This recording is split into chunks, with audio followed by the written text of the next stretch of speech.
தேசிய முற்போக்கு திராவிட கழகத்தினுடைய மாவட்ட நகர ஒன்றிய நிர்வாகிகளை மற்றும் பாட்டாளி மக்கள் கட்சியினுடைய நிர்வாகிகளை, தொண்டர்களே, தோழர்களே மற்றும் கொங்கு வேளாளர் கூட்டமைப்பு, மறுமலர்ச்சி திராவிட முன்னேற்ற கழகம் மற்றும் தமிழர்கள் மணியினுடைய கூட்டமைப்பைச் சேர்ந்த தொண்டர்களே, தோழர்களே, இங்கு பெருவாயாக வாழக்கூடிய இஸ்லாமிய பெருமக்களே, தாய்மார்களே, பெரியோர்களே, உங்கள் அனைவருக்கும் பாரதிய ஜனதா கட்சியைச் சேர்ந்த வழக்கறிஞர் சாவுலமையின் சலாத்தையும் சலாமையும் சொல்லிக்கொண்டு வணக்கத்தையும் சொல்லிக்கொண்டு எனது உரையை துவக்குகிறேன்.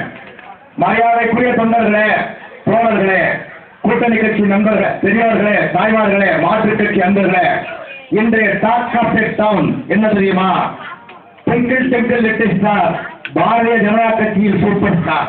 Twinkle twinkle little star, Bharatiya Janata கட்சியில் சூப்பர் ஸ்டார் என்கின்ற நிலை. சல்மான் குர்சி ஆதரித்தால் என்ன, ஆதரிக்காவிட்டால் என்ன? எங்களை சல்மான் கான் ஆதரிக்கிறார். பாலிவுட்டின் சூப்பர் ஸ்டார் சல்மான் கான் ஆதரிக்கிறார்.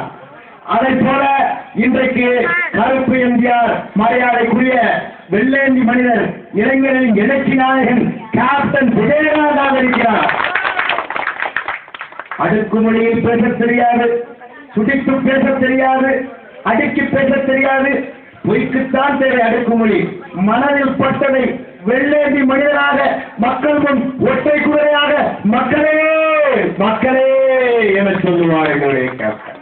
அத்தகைய கேப்டன் ஆதரவோடு இன்றைக்கு தமிழகத்தினுடைய காவலாக இருக்கக்கூடிய மறுமலர்ச்சி திராவிட முன்னேற்ற கழகத்தினுடைய தமிழகத்தினுடைய கடைசி அடையாளம் மரியாதைக்குரிய வைகோ அவர்கள். அத்தகைய கொள்கை கூட்டணி கொண்டது. எங்கள் பொன்னார் யாருக்கும் நிலைத்தவரா? பெயர் போல பொன்னாக, பொருளாக, வைரமாக, வைரூயமாக, குணத்தின் குன்றாக, குணக்கொழுந்தாக இருக்கக்கூடிய பெருமையின் சிகரம் காமராஜுடைய வைப்பொன்றல் எங்கள் மரியாதைக்குரிய தலைவர் பொன் ராதாகிருஷ்ணன். அத்தகைய பொன் ராதாகிருஷ்ணன், இத்தனை பெரிய தலைவர்கள், எங்களுடைய அடையாளத்தினுடைய உச்ச சின்னம் மரியாதைக்குரிய நரேந்திர மோடி அவர்கள், மரியாதைக்குரிய பாரத பிரதமருடைய வேட்பாளர் நரேந்திர மோடி அவர்கள். அத்தகைய பாரத பிரதமருடைய வேட்பாளர் நரேந்திர மோடி அவர்களுக்காக சாதனை மீது வாக்கு கேட்கிறேன் என்பது என் பாரத தேசத்திற்கு செய்கின்ற புண்ணியமாக நான் கருதுகின்றேன்.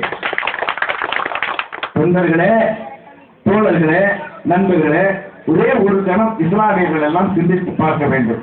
69% இடஒதுக்கீடு டாக்டர் கலைஞர் அவர்கள் உங்களுக்கு வழங்க வேண்டும் என்று ஆசைப்படுகிறார்.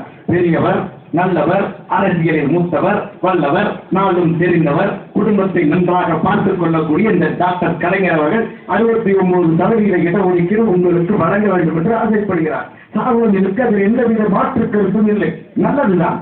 ஆனால் நான் கேட்கின்றேன், இத்தனை 50 ஆண்டு காலம் சமூக நீதி காவலர் என்ற போர்வையில் வாழ்ந்தீர்களே, மஞ்சள் நாயகரே, நான் கேட்கின்றேன், 69% இடஒதுக்கீடு தனியார் துறையில் கூட வேண்டும் என்று நீங்கள் கண்ணீர் வடிக்கிறீர்களே, அப்படி என்றால் கிட்டத்தட்ட 16 முஸ்லிம்கள் இன்றைக்கு இந்த சட்டமன்றத்திலே எம்எல்ஏக்களாக இருந்திருக்க வேண்டும். 69% இடஒதுக்கீடு நீங்கள் தந்திருந்தால் 16 எம்எல்ஏக்கள் இஸ்லாமியர்கள் சட்டமன்றத்திலே இருந்திருக்க வேண்டும். உங்கள் கட்சியிலே, ஆட்சியிலே நீங்கள் ஒரு வாரில் கூட ஜாதி, இனம், மொழி, மதம் கடந்து உங்களால் அரசியல் செய்ய முடியவில்லையே. நீங்கள் இஸ்லாமியர்களுக்காக, தலித்துக்களுக்காக என்ன செய்ய போகிறீர்கள்?